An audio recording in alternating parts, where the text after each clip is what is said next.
નમસ્તે, હું અશ્વિન કારિયા. આજે કાનૂની શિક્ષણ શિબિરમાં આપણે માર્ગ અકસ્માતો વિશે વાત કરીશું. છેલ્લા વિડીયોમાં આપણે રાજ્યમાં અને દેશભરમાં થતા આત્મહત્યા વિશેના ચર્ચા કરી હતી. આપણે ત્યાં રાજ્ય સરકાર છે, કેન્દ્ર સરકાર છે, બંધારણ છે. બંધારણ હેઠળ આપણે દેશમાં જુદી જુદી નીતિઓ ઘડાતી હોય છે. વિદેશ નીતિથી લઈને રમતગમત નીતિ, મહિલા નીતિ, બાળ નીતિ, લિટિગેશન નીતિ, વૈધાનિક નીતિ, એવી અનેક પ્રકારની નીતિઓ સરકાર કરતી હોય છે. એવી રીતે પર્યાવરણ નીતિ પણ છે, માર્ગ વાહન વ્યવહાર નીતિ પણ છે. અને દેશ જે જુદી જુદી સમસ્યાઓનો સામનો કરી રહી છે એમાં આપણે ગંદકી છે, અંધશ્રદ્ધા છે, કુપોષણ છે, રોગિષ્ટ અવસ્થા છે, બરાબર, મહિલા સામેના અત્યાચારો છે, દલિતો પરના અત્યાચારો છે, એવા અનેક સમસ્યાઓ આજે દેશમાં આપણે એનાથી પીડાઈ રહ્યા છીએ. આજે આપણે જે વાત કરવાની છે માર્ગ અકસ્માતો, એનું પ્રમાણ ખૂબ વધવા પામ્યું છે છેલ્લા દશકામાં. અને આપણે ત્યાંથી વધારે વાહનો હોવા છતાં અમેરિકામાં માર્ગ અકસ્માતોનો દર બહુ ઓછો છે, કારણ કે ત્યાંની પ્રજા શિક્ષિત છે, સાથે સાથે ડિસિપ્લિનમાં માને છે. હોર્ન વગાડવાની તો ત્યાં લગભગ મનાય છે. હોર્ન વગાડે એટલે અપમાન જેવું લાગે છે ત્યાં. જ્યારે આપણે ત્યાં તો ગમે તેટલા હોર્ન વગાડતા વગાડતા જઈએ ટેસ્ટથી, કોઈની દરકાર કર્યા વગર, અને એટલા બધા હોર્ન વગાડે છે કે માણસને કાનમાં બહેરાશ આવી જાય. તો આ માર્ગ અકસ્માત વિશે વાત કરી છે ત્યારે એના કારણો પણ આપણે સાથે સાથે જાણવા જરૂરી છે. એક તો પેલી, આપણા રસ્તાઓ સાંકડા, રસ્તાઓ મોટા થતા નથી, વાહનોની સંખ્યા વધતી જાય છે. લોકોમાં પણ વાહન ચલાવવાની કોઈ શિસ્ત નથી. તમે કોઈ પણ રેલવે ફાટક ઉપર જાઓ, બંધ હોય ત્યારે કેવા લોકો આગળ પાછળ થઈને ગમે તે રીતે આગળ ઘૂસવાનો પ્રયત્ન કરે છે ને ત્યાં લાઈન લાગી જાય છે. એ આપણી અવ્યવસ્થાના કારણે. જો બધા સીધી લાઈનમાં રહેતા હોય તો સરળતાથી ટ્રાફિક પ્રશ્ન ઉકલી જાય, પણ એ થતું નથી, કારણ કે આપણા દેશના લોકો એટલા શિસ્ત વત્સલ નથી. બીજું, મને એમ લાગે છે કે રાત્રિ પ્રવાસો પર તો ખરેખર નિયંત્રણ હોવું જોઈએ. છેલ્લા તમે જુઓ કે હમણાં મુંબઈ પુના હાઈવે ઉપર અગાઉ પણ આવા અકસ્માતો થયા, હમણાં પણ અકસ્માતો થયા. અંબાજી ઘાટમાં, ત્રિશુલિયા ઘાટ પાસે પણ રાત્રિ દરમિયાન આવા અકસ્માતો થાય છે. કચ્છમાં પણ થાય છે, સૌરાષ્ટ્રમાં પણ થાય છે, અનેક જગ્યાએ રાત્રે અકસ્માતો થાય છે. નશો કરીને, નશાયુક્ત હાલતમાં પણ આપણે બધા ઘણા લોકો ડ્રાઇવિંગ કરતા હોય છે. ખાસ કરીને પર રાજ્યમાંથી આવતા જે વાહનોના ડ્રાઈવરો છે એ નશો કરતા હોય છે, કારણ કે એમના માટે કદાચ જરૂરી પણ હશે, આપણને ખબર નથી. ગતિ નિયંત્રણ આપણે ત્યાં છે નહીં. ઓવરટેક કરવાની એવી હોડ ચાલે છે કે સામેથી આવતું વાહનને પણ ઓળંગીને આપણે જલ્દીથી પસાર થઈ જઈએ, એવી એક વૃત્તિના કારણે પણ અકસ્માત થતા હોય છે.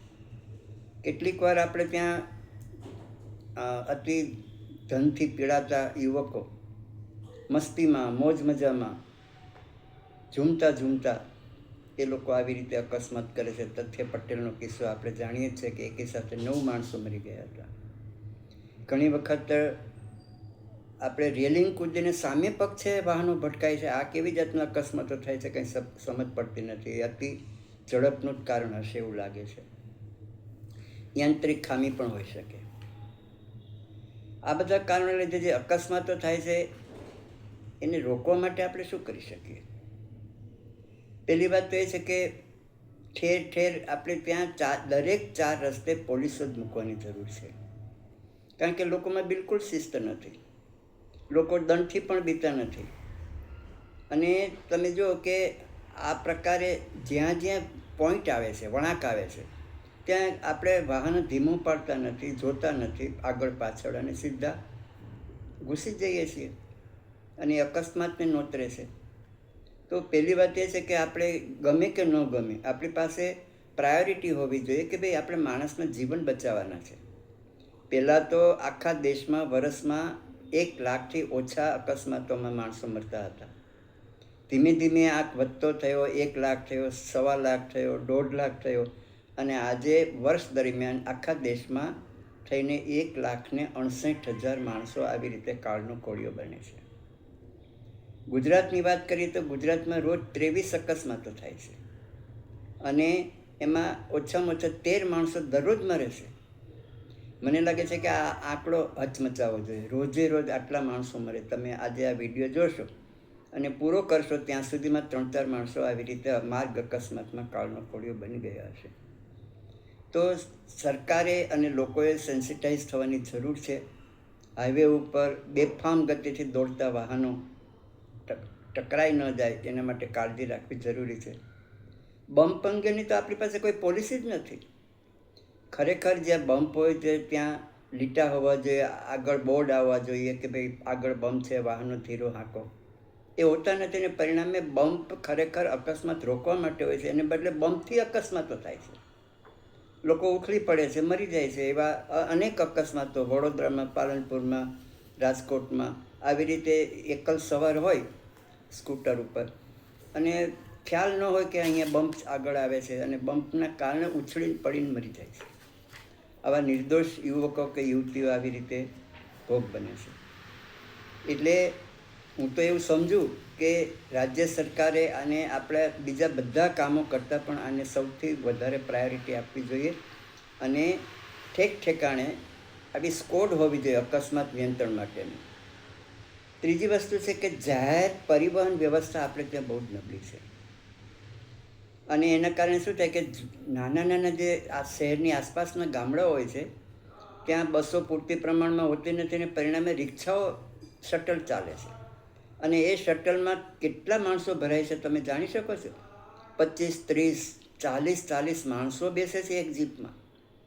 એક જીપમાં સાધારણ રીતે 7, 8, 10, 12 તો હદ થઈ ગયા. એને બદલે 20-25 તો સામાન્ય રીતે હોય છે કે જેમ કે પાલનપુરથી ડીસા, મોરબીથી રાજકોટ, રાજકોટથી જુનાગઢ, જુનાગઢથી વેરાવળ, દાહોદથી ઝાલોદ, ઝાલોદથી લીંબડી, લીંબડીથી ગોધરા, ગોધરાથી બારિયા. આવી રીતે કેટલા બધા લોકો જીપમાં ઠાંસીને ભરાઈને જાય છે. અને મેં અનેક ફોટાઓ પાડીને સરકારને મોકલ્યા છે કે જીપની પાછળ આવી રીતે છોકરીઓ લટકતા હોય છે સ્કૂલમાંથી છૂટીને, સ્કૂલમાં જવા માટે અથવા સ્કૂલમાંથી છૂટીને ઘરે જવા માટે. પૂરતી બસ વ્યવસ્થાના અભાવે છોકરી લટકીને જાનના જોખમે આવી રીતે મુસાફરી કરતા હોય છે. ઘણા લોકો ઉપર પણ બેઠા હોય છે. અને હમણાં જ રાધનપુર પાસે આવી રીતે એક જીપ ચાલક ઘણા લોકોને બેસાડીને જતો હતો, ઉઠલી પડીને લગભગ 5 માણસો મરી ગયા. અનેક વખત મેં સરકારનું ધ્યાન છેલ્લા 20 વર્ષથી દોરું છું ફોટાઓ મોકલીને, અને એ વખતે પોલીસ તંત્ર આવી રીતે જીપ રોકે છે, દંડ કરે છે, વાહન જપ્ત કરે છે, આ બધું કરે છે, પણ આનો અંત નથી આવતો. કારણ કે આ પ્રક્રિયા પૂરી થાય એટલે ફરીથી જૈસે તે સ્થિતિ ચાલુ જ થઈ જાય છે અને લોકો પણ આ બસના અભાવે આવી રીતે મુસાફરી કરી છે. થોડુંક કદાચ બસની ટિકિટ કરતાં એ ભાડું સસ્તું પણ થતું હશે, એ બની શકે છે, પણ આ પણ બંધ કરવાની જરૂર છે. પોલીસ દળ આપણે ત્યાં ખૂબ ઓછું છે અને એ જે પ્રિવેન્ટિવ એક્શન લેવા જોઈએ એ પ્રિવેન્ટિવ એક્શન લેવામાં આપણે બિલકુલ નિષ્ફળ જઈએ છીએ.